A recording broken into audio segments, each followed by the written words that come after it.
Hey guys, what's up? Welcome to the new episode of the Jazznation Community Podcast. And this week we have Hozaifa on the show.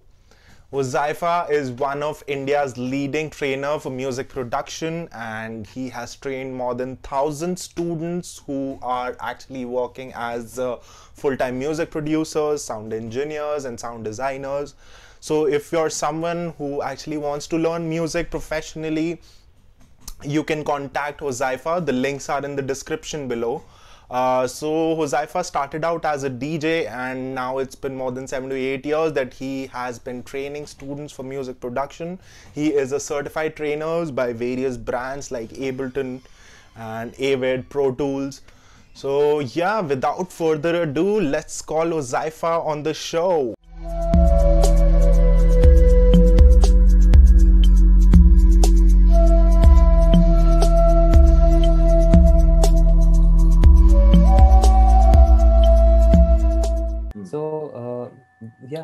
I am working on this track called House and Name Minor. Name is as specific as the key signature that the song is being written in.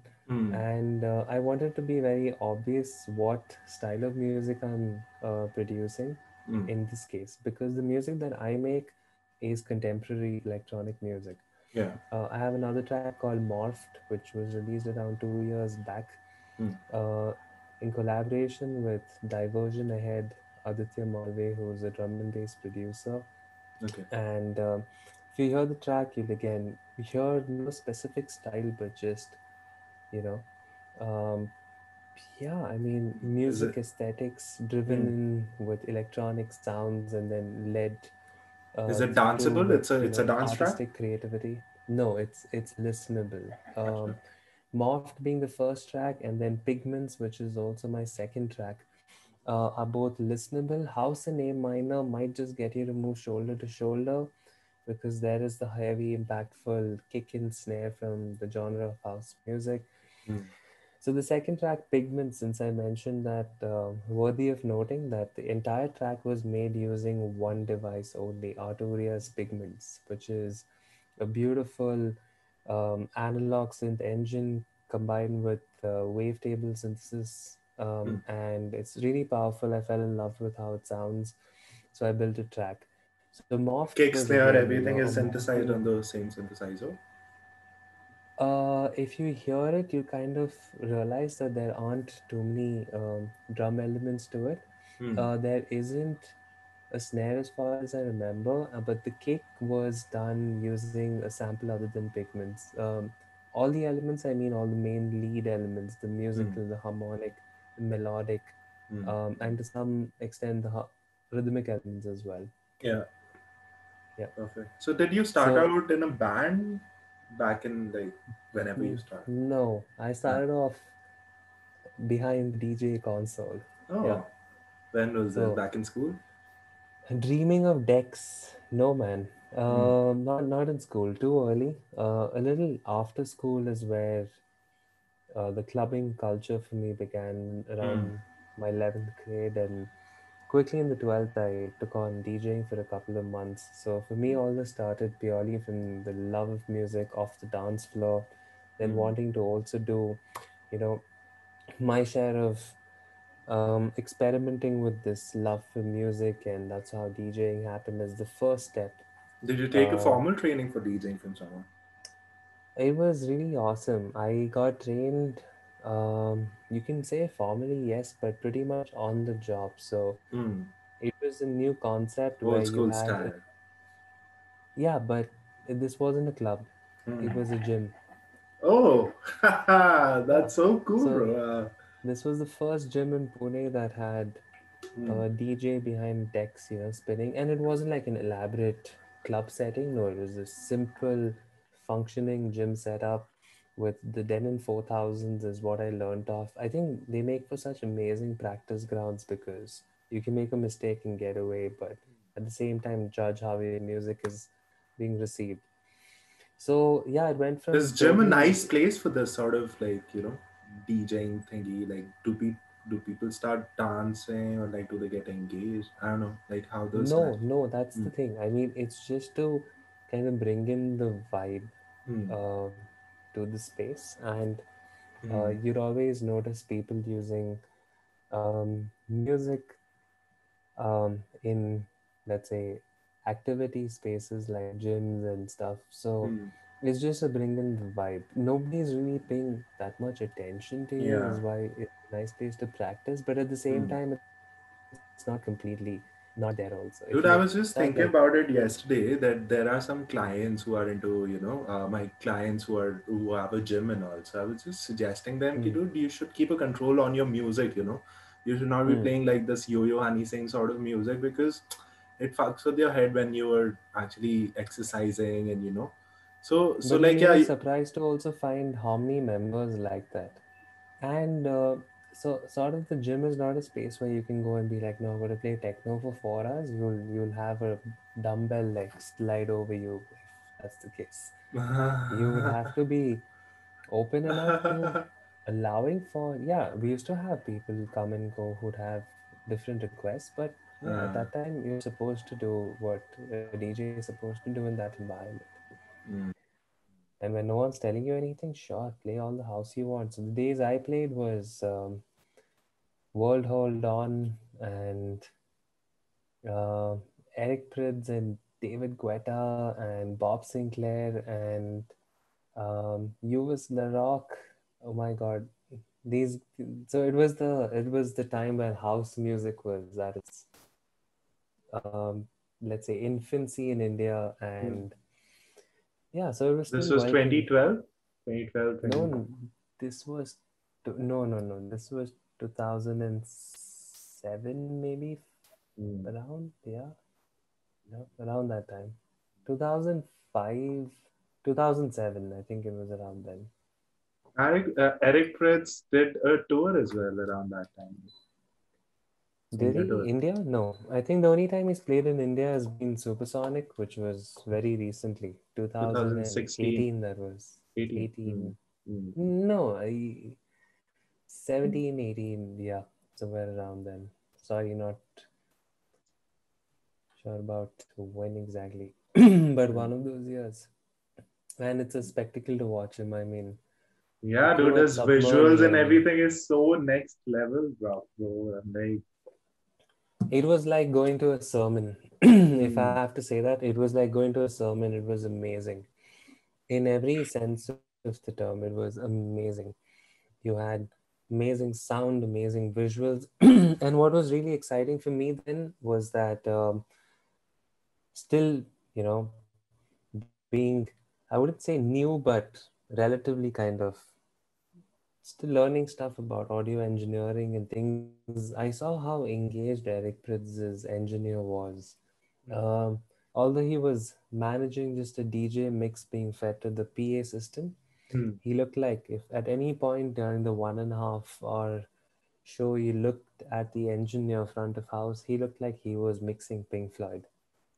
He looked dead focused.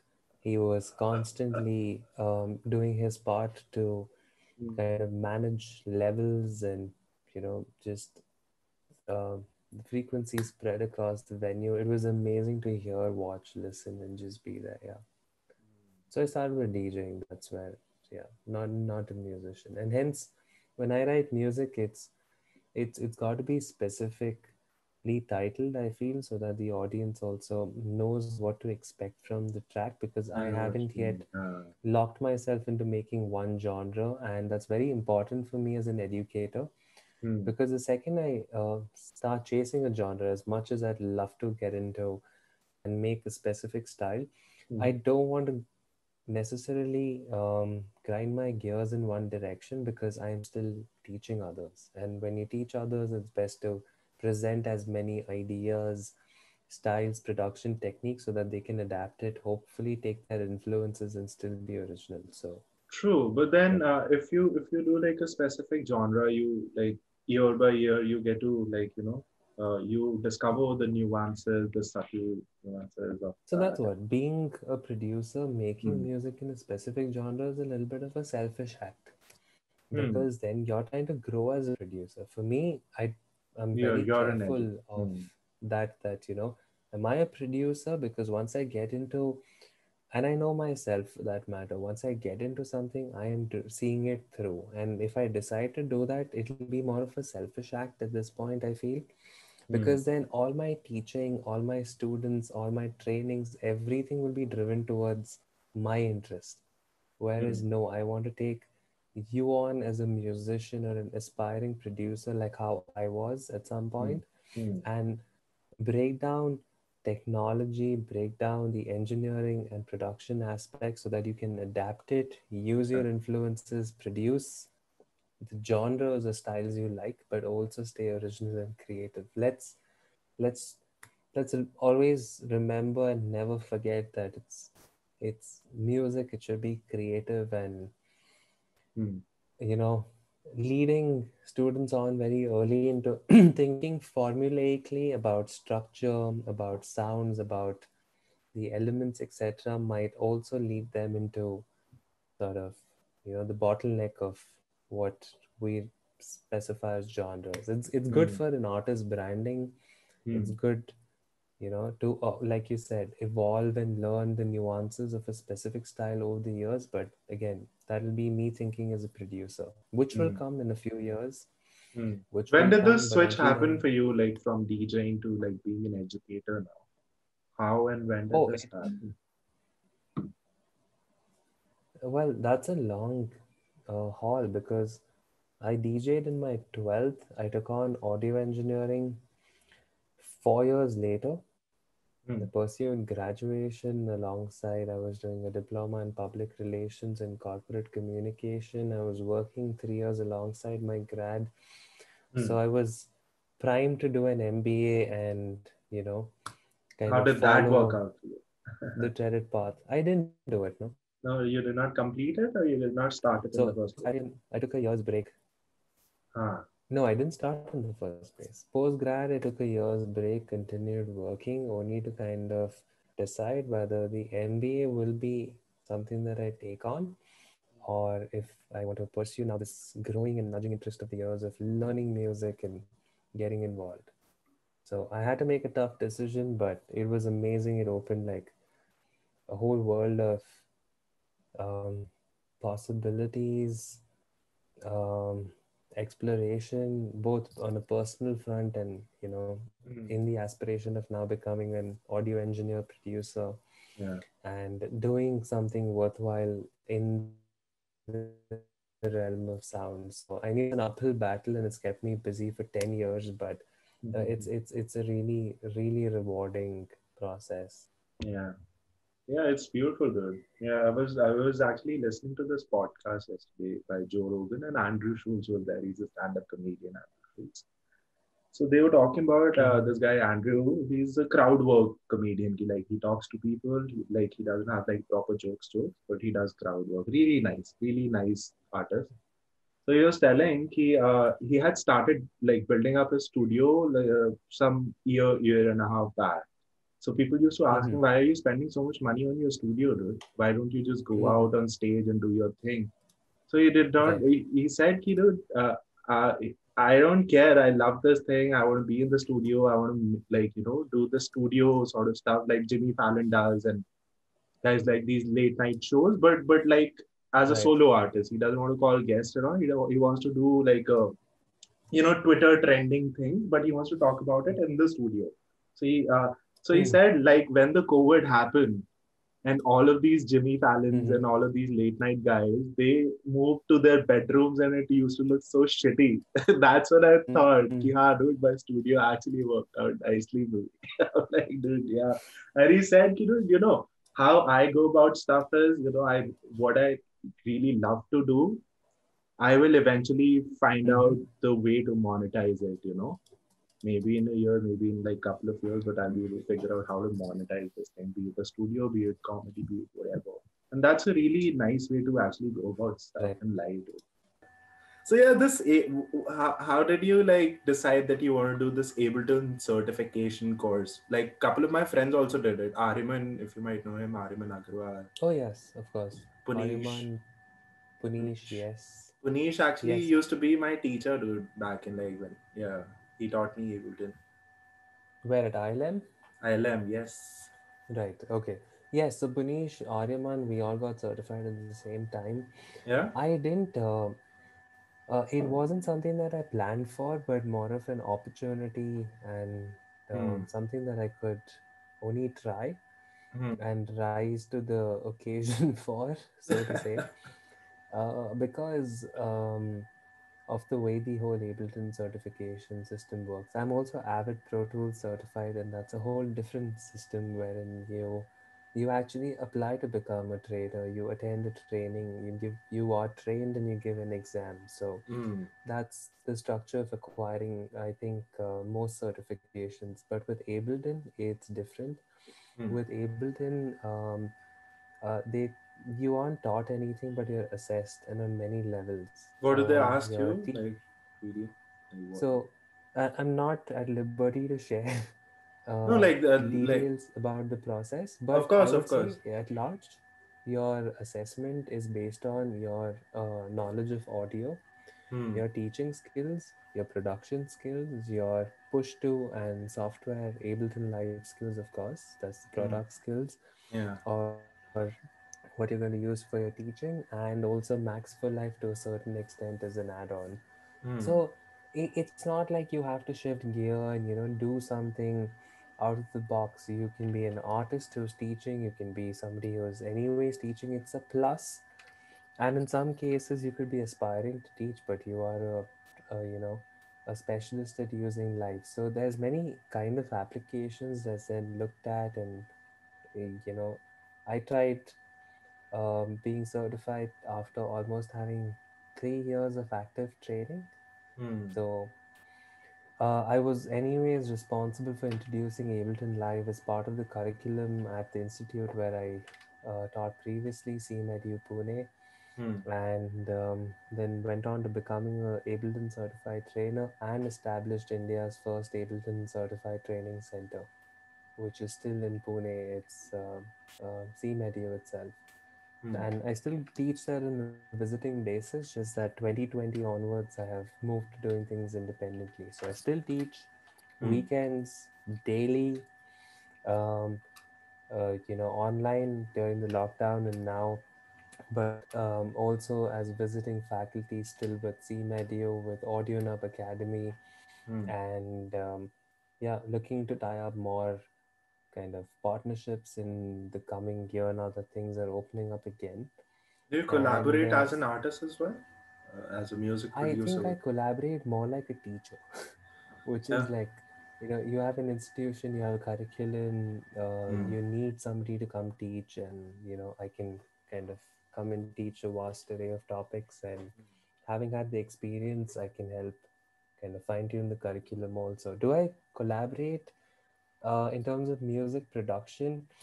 Honestly, the past 7 years working full time, and now I've had little time on hand to actually get down and, like I said, selfishly, which is a good selfish, you know kind to be, Hmm. but I Okay. haven't got down to actively saying that, no, you know what, like, I am going to sit and work on my music. It's always been like, okay, what's my next activity, and what do I need to kind of do to be prepared for a class. And honestly, an audio engineering lecture, music production lecture, Hmm. I have come to think is no less than a performance. It's really no less than a DJ set.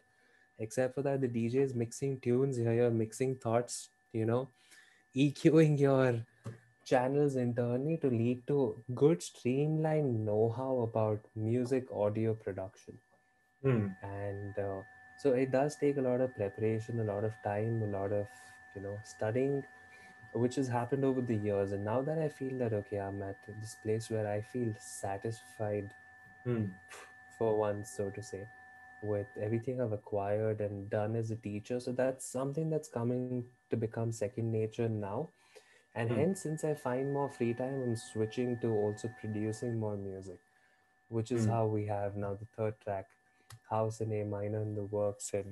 And I don't focus on 6-minute arrangements as a musician with a 1-minute DJ intro and outro. I don't know since when we've started making music specific for DJs to play, but that is a trend. So for me, music is purely the activity of making and writing music. And I Hmm. encourage students to do that no matter what genre they want to get married to.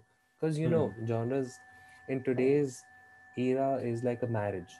Hmm. Once you put out a couple of tracks as a, let's say, techno artist, that's expected of you, and it's but natural to kind of make progress there. So for me, the thought process is different. It's still open. I still listen to techno and a lot of recorded music for that matter. Hmm. It's, do you know this, only after audio engineering my education of bands and my education of the history of recorded music actually began, whereas a lot of my friends and batchmates already were like, they were well versed with the whole progression of rock into metal, and the whole progression of blues and Hmm. jazz, and a lot of music. And for me at that point, since my interest was from the dance floor, it was only electronic music, Hmm. Hmm. Hmm. DJ based music, and myself was passionately a DJ. But Yeah. then this whole world opened where I started listening to music for the recordings, for the way it was engineered, mixed and produced, and that led to opening the floodgates of listening to music. So today, when I don't know an artist, I'm like, awesome, I have something to live for. Another day. Whereas for most people, it's like, huh, we've heard enough, and So each to their own. I mean, That's what happens when Asim, I like make my friends listen to some artist and they haven't heard about it. I'm like, dude, I so envy you. You haven't heard him yet. Like like say PCRC or like guys like these. If my friends haven't heard their sort of right. music, I'm like, dude, I really envy you, man. Because you have that much more to look forward to, and that's the True. way I look at it. And it's been very fulfilling being educated in music and not just a specific style. And I honestly encourage all producers, even if you just make a specific style of music, no matter what that is, Hmm. could be dub, reggae, drum and bass, I would say be open to listening to other music forms. And there are certain aesthetics that those forms use, and listen for what attracts you to those, and try and bring in some of those ideas or some of that musicality into your own production. Because you and I both know that sort of when you listen to certain playlists of certain styles, they sound super repetitive. Hmm. So I was just discussing with another musician friend that I feel we've reached a bottleneck, but the beautiful part is that it's going to again open out into all forms, which is how it always was. But then again, computer based equals to house or techno is not necessarily true. Hmm. I mean, those are the styles that actually took recorded music and put some beats to it, made it danceable to start with. And Hmm. they did it with a lot of machinery and gear, which was clunky and difficult to manage. And Yeah. today, with the computer, you can do that with such ease. So I expect for that style to be evolved, no? You're Yeah. not going to take like a whole room full of equipment that required managing and controlling to get tunes out, which is why it was repetitive but more sound design based. Yeah. Now, when you can do that in a computer with ease, I expect for that to be evolved, but it went from we have an idea and we want to create it to now we want to create this because that is the idea.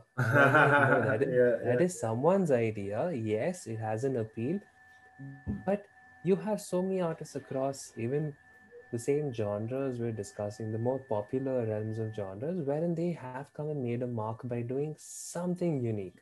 Until I don't hear that, I am not satisfied. Not of myself, not of an artist that I try and listen to. I went to this gig last week, dude. So after COVID, this was my first gig. So it was an overnight gig actually. Most of the guys were Okay. just playing techno and everything. So it Right. went on till 5 in the morning. But what I realized was, ki, dude, instrumental music, especially dance music in general, it like kind of keeps you in the present, like if you put words to it, like it forms imagery. Like if I say apple, if I say Marilyn Monroe or whatever, if I'm going to say words, it's going to create images. But an instrumental music keeps you like kind of in the present, what these sort of like these spiritual gurus and whatever these guys are saying, just they are telling you to just be in the present, and or just Hmm. sound by sound when it comes, be it techno or be it house music, until and unless it's not Hmm. like tuk tuk tuk tuk tuk tuk, not like the big room music. The kind of Hmm. instrumental music keeps you in the present, dude. Like I'm like, dude, yeah, this is why I started this thing, in the first place. Yeah, yeah, yeah. I think Yeah. anything done with your focus and done actively keeps you in the moment. Like this conversation, for that matter. If Yeah, yeah, yeah. I choose to, I can space out in a second, but I don't because it's something that Hmm. is sort of interesting, and we're staying focused. So that can apply honestly. That's too arbitrary to say about any style or genre. All I wish for is a passionate house music listener, somebody who came off the decks, is for these styles to constantly evolve and in a healthy direction, which is where music is the primary objective and not about me trying to create a music so that I can represent myself in certain, you know, pockets or circles of Yeah. what's now become very directed, um, you know, Dude, I've ways of. heard your name Hozaifa. It's the first time I've heard this name. I've All never. right. Yeah. Have you met any Hozaifa before in Oh, your dude. huh? Okay, so it's a very common name, actually. Yeah. But just the way my name is spelt is a bit different. Yeah. Mm. So the typical spellings Huzefa, and mine's Hozaifa. And I like the way you say it. You say it pretty accurately, Hozaifa, with the O silent. So, dude, what I wanted to ask you was, why do you like do what you do? Why music? Why not anything else? Or you know, why Mm. training? Like, why do you do what you do? Like, what it gives you personally every day when you're doing it?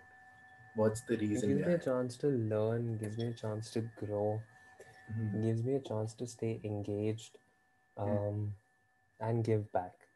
And I think that's fulfilling on all fronts, professional and personal. So I really love it. And music itself, the fabric of it is social, right? Creating से लेके consumption तक, it's a social thing. So um yeah, I mean that's the reason why I just like, and now I've taken a keen interest in helping anyone trying to sort of enter um the scene, so to say, or learn to make music. I actually enjoy mentoring these kids because from the time of being a student to becoming an educator, there was a little bit of a gap. I was a working professional in the industry, and coming back to teaching, I was like, it's just been like what, 2.5, 3 years since I was a student, and now I'm a teacher. So um, I think opportunity stands out for me to change everything that probably I wanted as a student. And maybe the approach, maybe, making things less technical, more tangible. At the end of it, there are some technicalities involved, and everyone's like, बहुत technical है, बहुत technical है. जब तक आप वो कर नहीं पाओगे, the technology will come in your way. But जब आप सीख लोगे and you Exactly. learn how to do it, the technology will foster you to do more, will allow you to create. Hmm. So I really took it upon myself, having traveled to study Pro Tools, met some amazing educators through the Ableton event also last year in LA, and through these various kind of study come travel visits, I also kind of learned new ways, new approaches to kind of bring back to the music education scene here, and I think it's very imperative. I had amazing teachers, so I Mhm. always aspired to be as amazing a teacher when it came to at least music in school. Okay, the Mhm. yeah, if you ask me in school, would you ever become a teacher? I'd be like, no, dude. I've troubled my teachers too much for that to ever land on my lap. And even teaching happened by chance. It didn't happen as something that I wanted to do or, directed myself towards. It absolutely happened by chance. I was in my old college facility using the 5.1 studio, working on a project with the then faculty. And the head of department bumped into me 2 years, 3 years after my course was done, inquired what I was up to, and really liked the things that I was doing. Constantly staying afloat, learning a lot myself, being involved in a lot of projects. And so he invited me to send my CV and had a look, and then offered me a job to take care of his studio and, basically begin to be a junior intern, so to say, to look at students and help them with projects and, getting them to do their multi-tracks and maybe assist with production stuff. So it went on from there to then first becoming an avid Pro Tools 100 level certified instructor. What's a Then came 100 Ableton 2 years hours? later. Okay. No, 100 levels. So Pro Tools breaks it down into 100 level, 200 level, and 300 level. Hmm. So yeah, so I first became an avid Pro Tools certified instructor, taught for a couple of years. Ableton happened in 2016, and in 2017 or 18, no, in 2017, I traveled to Scotland and became a 200 level certified instructor for Pro Tools again. And yeah, so it was Do a you little bit like of do or teach cinema sound as well, like Foley, sound design, that sort of stuff?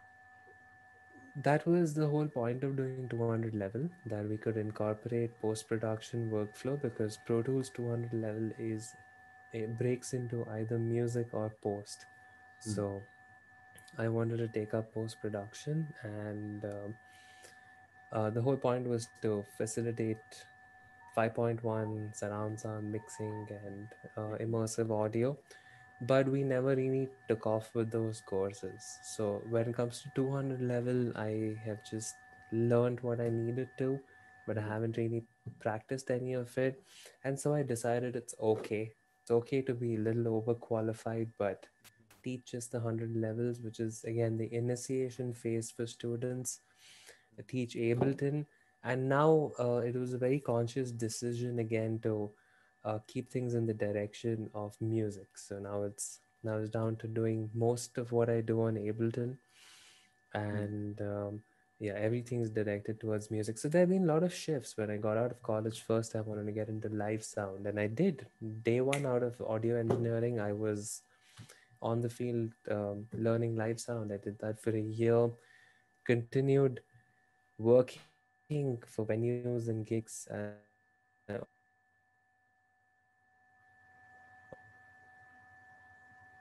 on a freelance basis, and then same. I just worked my way into the studio. So doing location sound. I did a bit of post. Hmm. Check, are you there?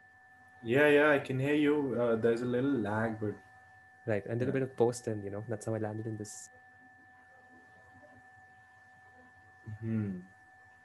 Yeah, okay. Just So a sec. Just a sec. that's how I think it went a full circle. Hmm. Yes.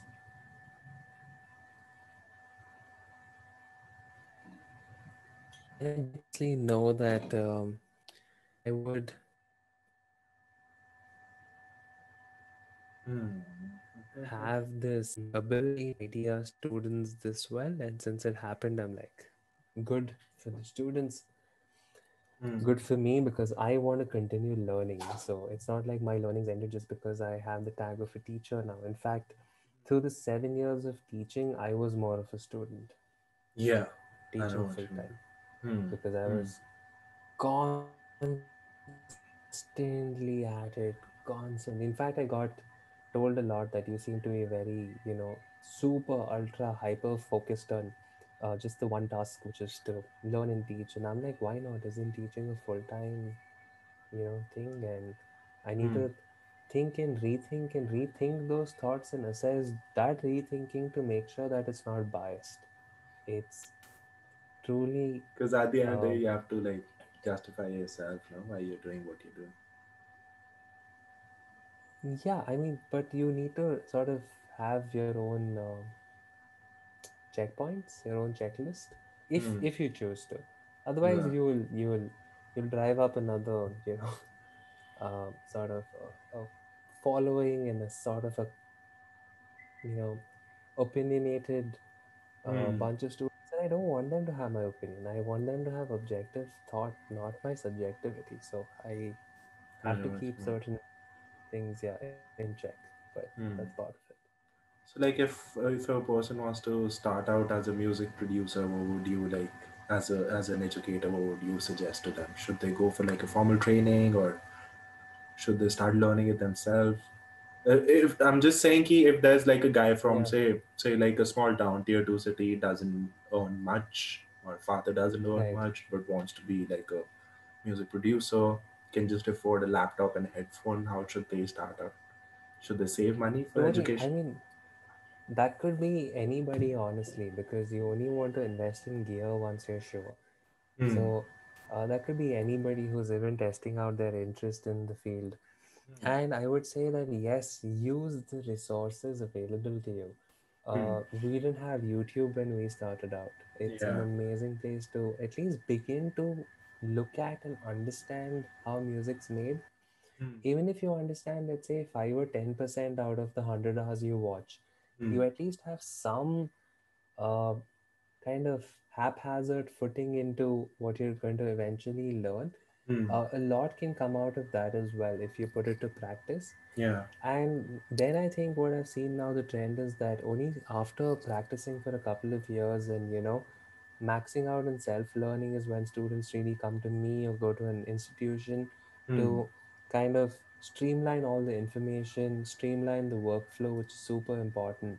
Hmm. And you Hmm. also have students who are completely new, have never watched a YouTube video. That's fine if they, uh, want to come to a formal training and be taught. But there are ways to learn, which is again thanks to the University of YouTube. Yeah. Um, there is even Ableton's initiative on learning music and learning synthesis, which is two browser-based interactive platforms where you can Hmm. actually introduce yourself to the concepts of music making and synthesis. So one is called learningmusic.ableton.com and the other is learningsynths.ableton.com. Hmm. And anybody with just an internet connection can at least explore what it means to making music with technology, and then Hmm. So, dude, see Hozaifa, what how. happened was ki, when the lockdown started, right? So I Hmm, was trying to like get some students on board for the course. So like even I teach Ableton, but it's not very okay, intensive. What I teach is just how to make beats, mix it, master it, and make it sound don't you proper. think? Huh. Right, okay, no, go ahead, I'll come back Yeah. to this. So Huh. mostly are singer songwriters who actually Right. want to and when I got these students, right, most of them, they were like, out of 20 there were like 12 of them who said ki, dude, I don't have money, I can't even afford a laptop right now, maybe I'll get a laptop, but I won't be able to pay for the education. And I'm like, dude, there's so many people who are actually not able to pay. And especially when I checked out Ableton live on YouTube, there were no Hindi tutorials because these guys were from, say, like a tier 2 city in UP or Mm-hmm. Chhattisgarh, whatever. I'm like, dude, I'll just create tutorials, free tutorials. So I just completed it, what, like couple of weeks back. So I did like this 14, 15 sessions of YouTube tutorials starting from what Ableton Live is, session view, arrangement view, this, क्या करना है यहाँ से drag and drop, beat कैसे बनाते हैं, mixing होता क्या है, तो मतलब थोड़ा जल्दी जल्दी, but Mm-hmm. so that they get to know about how and where can they start it from, because Ableton gives you like 190 days ka free trial also, and that's more than Yes. enough to actually get the hang of it, of how it works, how the recording works, how to make your sound. Sure, I mean, through this medium, they can learn to make music, which is Hmm. the equivalent today of learning to play the instrument. But because the computer is an instrument, attached to, let's say, the push to with the software that's not playing any specific sound. Like Yeah. you're not learning a guitar or a keyboard. You're learning music production, and the world is your oyster in that matter. Hmm. uh, Choices are unlimited. Hmm. So I think the music production or the music making part is the easier part, and kids can take to it very, very easily, but it's the nuances of the art of production which again needs to balance both the production and the engineering aspects Hmm. that can make it super fulfilling for a student taking a course and learning this so that the ideas translate well. Hmm. Making music can be done, like you can even take, let's say, like I don't play the guitar, but I can take a guitar, noodle about with it for some time, and come up with a sequence of notes that, sounds good to me. We all have that capacity to be Hmm. musical and, a Yeah. little sense of harmony. Hmm. But then, if that interest really needs to be taken to a professional place where people would like to hear, assess, and give me constructive feedback, I Hmm. do have some gaps to close. And those aren't necessarily music, but Hmm. also production, technology, and engineering related. Hmm. One thing that the laptop enables you is to do everything. Can you record, mix, master, produce, edit, do everything? Yes. Hmm. Should you? Is a question you need to ask yourself. We're Yeah. not reinventing the wheel in any way, we're just adapting uh, to technology that makes a few things really easy but can also as easily be abused. So, the music making part, sure, Hindi tutorials that you're doing is an amazing way to facilitate people's interest, Hmm. but at some point, they will have to close the gap, especially if they're doing things independently to learn to process, mix Of at least. course. Yeah, yeah, yeah. But That goes for that audio helps. and the video part as well. They can just edit their video themselves, but eventually, when they, want to start making money out of their music, they'll have to do like a professional video, audio, everything. Yeah. Totally. And I think like anything, it's an investment. Hmm. I always tell my students that yes, you might find it expensive, save for it. Consider it to be an investment because you're going to not just invest money but a lot of your time.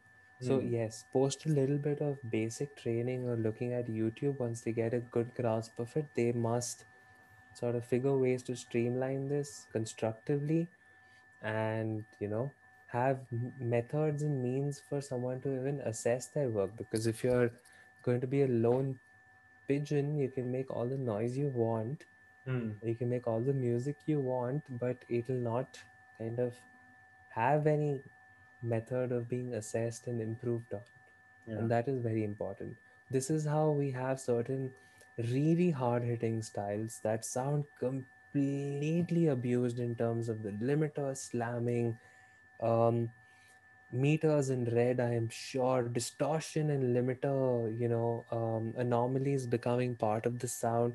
And that's what the next generation is going to hear, and most probably hear in the worst quality possible.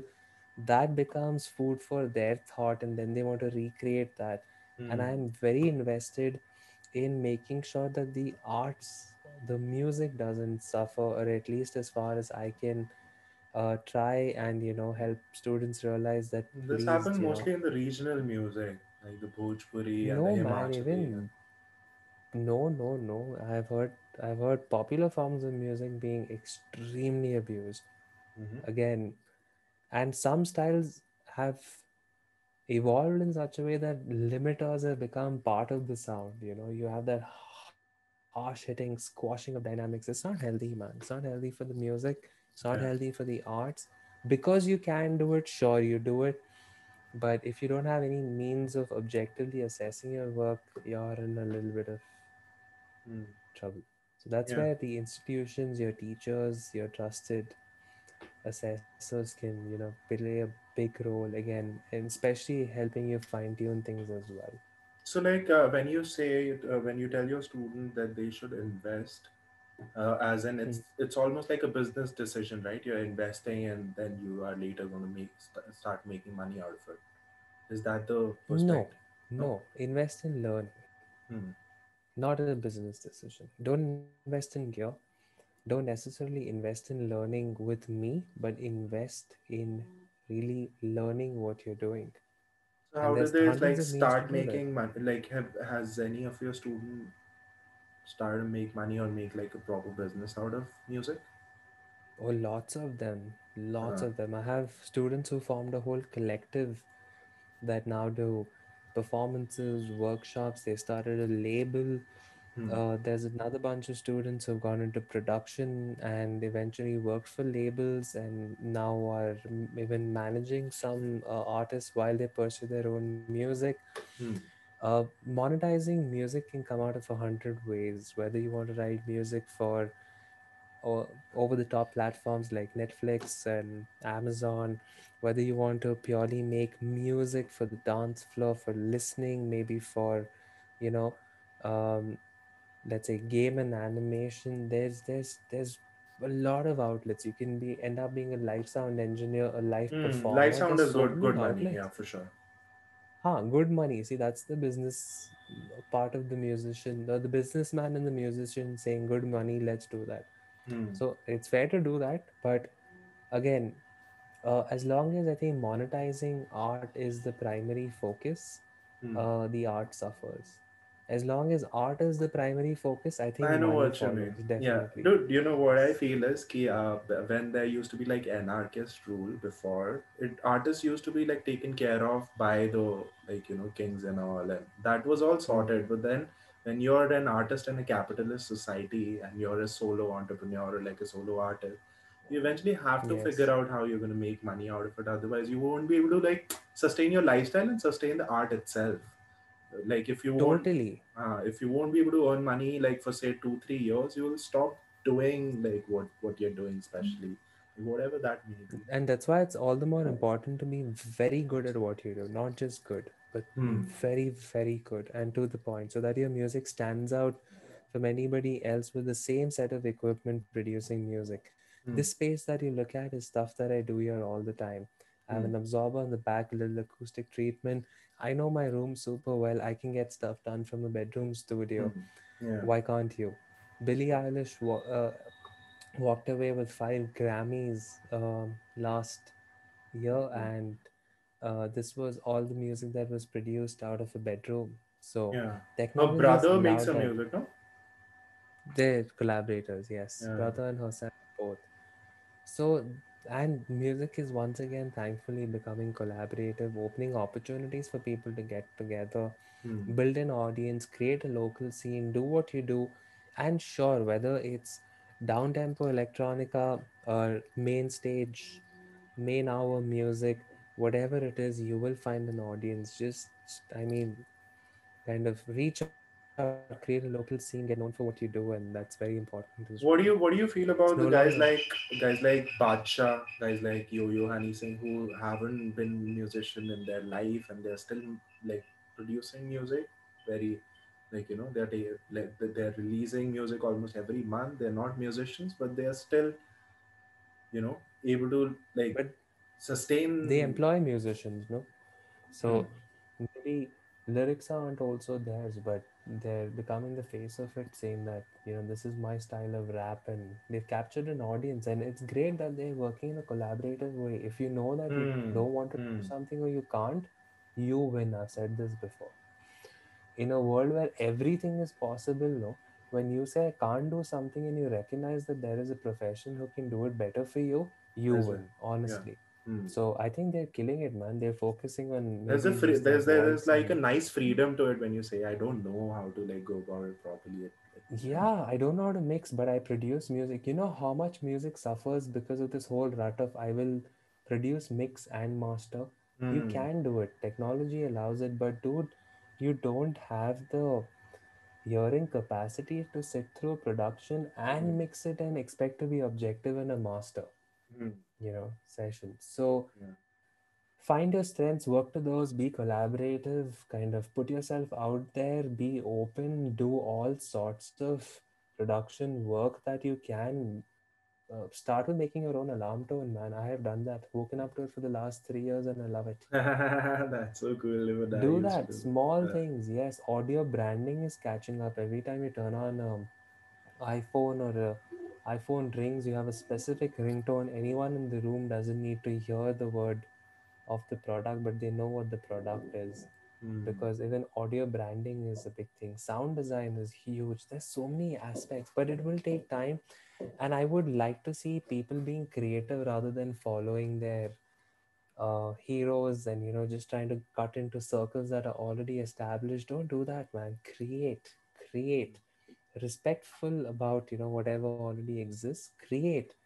And yeah, because if you're a new rapper and you say that only if Badsha likes my track and comments, and then only it's good, then you're setting your standards too off and too specific, and it doesn't even say anything about your music. Honestly, it says more about you as a person, and your aspirations of kind of Mm. being recognized. But you should have some fair means of assessing it. The main thing is we've become very subjective. We need to once again be objective about this.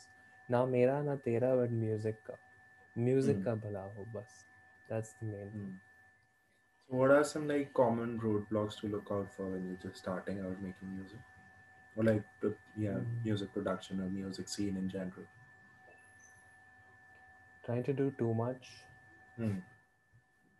um, trying to do it too fast, and What's trying like to the do it. average duration of doing it too fast? Is it like the first year itself when you're starting out? What's like too fast? Really, it's subjective. So Hmm. I would say that common roadblocks, maybe when I say too fast, you may be trying to um, not give yourself enough time before you realize and learn enough to actually confidently, set out only making music. So that's what I mean there. Hmm. Another common roadblock would be to know your technology well, to know your studio equipment as minimal as it can be, but you need to know it well so that you can engineer great results out of it. Otherwise, you are not going to get that. That Using the goes right for equipment. every like for the singer songwriter. They should know how the mic and everything works. If Is you that? don't hire an audio engineer, you're a singer Hmm. songwriter, no? Sing Hmm. and write your song. Let the audio engineer worry about how it will be recorded, because that is an art that is completely looked over. I'm a singer songwriter, I'll put a mic and I'll start singing. It doesn't work like that. Hmm. You got to try and bring your best out of it. So if Yeah. you haven't invested time in learning it, let somebody who has done it. I always tell my students, don't try and acoustically treat your rooms on your own. You Hmm. all will end up with a bunch of eggshell trays or egg trays, and a I've bunch done of that myself. absorptive material, and really make things worse. Yeah. Hire an acoustician, he's an expert. But if that acoustician is a musician and requires you to record them, you do the needful. You know what I mean? Hmm. Don't try and do everything just because some internet article told you stick 12 panels around. I mean, come on, try to understand it. And with sound, it's all the more important, Hmm. because with sound, एक तो दिखता नहीं है. तुम colour TV खरीदने जाओ, तुम्हारे सामने 20 टीवी लगे, तुम्हें पता चल रहा है कलर कॉन्ट्रास्ट, वार्मथ, टोन किस में अच्छा लग रहा है, ले लिया. Hmm. साउंड में एक तो दिख नहीं रहा है, ऊपर से बेस का एक एडिक्शन होता है. All consumer systems come with bass boost. You need to learn what a neutral system sounds like, a flat frequency response system. You need to learn what your bit depth, sample rate, buffer size controls are doing. You need to learn how to kind of, manage your session workflow, your audio signal path, and interfaces. Today, an interface about what 15-20,000 is giving you the quality of a big $1 million studio, you know, Hmm. consoles, input and mic preamp. तो और क्या चाहिए यार, जो है उसके पास सीखना है और अच्छे से फिर म्यूजिक पे फोकस करना है. Hmm. And there so many suggestive tools and ways also to write music that you don't literally have to learn music in the classical sense of the form. Again, Hmm. that's become a bottleneck. It's good, music theory is very good, it helps you, it keeps things streamlined, Hmm. but experimenting and creativity is always, is was always, is, and will always remain at the heart of music. And music done right would always stand out from the noise. So yeah, some share an experience where you had hit the rock bottom and in life, or and how did you overcome it? Is there anything that you see that this was the worst phase of my life, and did you like learn anything out of it? I honestly don't believe in looking at things like that, Hmm. because you haven't lived your whole life to say what is the bottommost rock you're going to hit, no? Just to say, per se. Hmm. But challenges come and go. And I think in audio itself, there've been a couple of times where I've had to re-revise what I'm doing, the application of the things I know. For example, I started off being a live sound engineer, transitioned to continuing that, but also taking an interest in film sound, transitioning into becoming an educator, transitioning into managing two softwares and taking up the training for those. Now, to stay afloat with both. So, there were constant challenges to a certain extent where I decided I cannot keep up with both softwares. I cannot. There's too much happening at both ends. I cannot be a jack of all trade. Hmm. So, you know, there were a lot of hard decisions. Even when I was teaching, I mean, to a certain extent, I had many opportunities offered, but only because my heart is in audio and I wanted to continue doing my teaching stuff, I had to, again, miss out on, uh, in some ways, some would look at that as growth, but it wasn't sort of in lines with what I enjoy doing, and it's not easy what I enjoy doing. I've had to sacrifice a lot Hmm. and invest a lot of time, and that's why I can probably think of myself as somebody who's got like the right amount of experience to also be objective of my students work and teach you in that sense. Yeah, yeah. One last question, dude. What's one thing that you think that if you had known when you were just starting Mm-hmm. out, like when you were DJing in that gym, if you had known it Mm-hmm. back then, things would have been much easier for you right now. Is there anything of that sort? Oh, I mean, for that matter, if there was a degree that I could pursue with audio engineering Hmm. back then, it would have changed everything. I would have not spent 4 or 5 years getting through college just to finish, graduation, to finish the treaded path, or at least to come some length in the treaded path to then be like, okay, fine, now I can try something. I would have done it much early that way. I could have probably continued DJing and, done my graduation with audio engineering, Hmm. whatever the situation would have been. So I had to wait a long time, which now students don't have to. They can Hmm. do degrees and diplomas right off their 12th, which is amazing. So we only had a diploma, and it's too risky to kind of take up the arts, again, for reasons of job security, finances, whatever but now there's a streamlined way, so that would have changed everything, I believe. Yes. And nonetheless, but that made me as hungry for it. Hmm. I went as a blank slate. By the end, I had emptied everything that I had learned and known by that point, so I could refill it with this. And 10 years into now starting, which is many, I think, yeah, it's at a great place Been a where decade. I don't, Yeah, man. That's really cool. almost a decade. Yeah, and now I'm learning less, practicing more, taking feedback, improving, and finally managing to make some time to pursue my own music production to some extent. Beautiful. Acha, that's it. That's what I thank you for your time, bro. And Acha, if like these new students want to reach out to you, or if they want some sort of consultation, how should they reach out to you? Right. Should they like go on Instagram, Facebook? How do they find you? Sure, Instagram, Facebook will let what's happening at this point, but Mm. you could definitely visit wavescraftmastering.com. That's Mm. craft spelled with a K. Yeah. That has information about my recent releases, about my mastering service, and also the online one-to-one mentorship program Mm. for Ableton Live.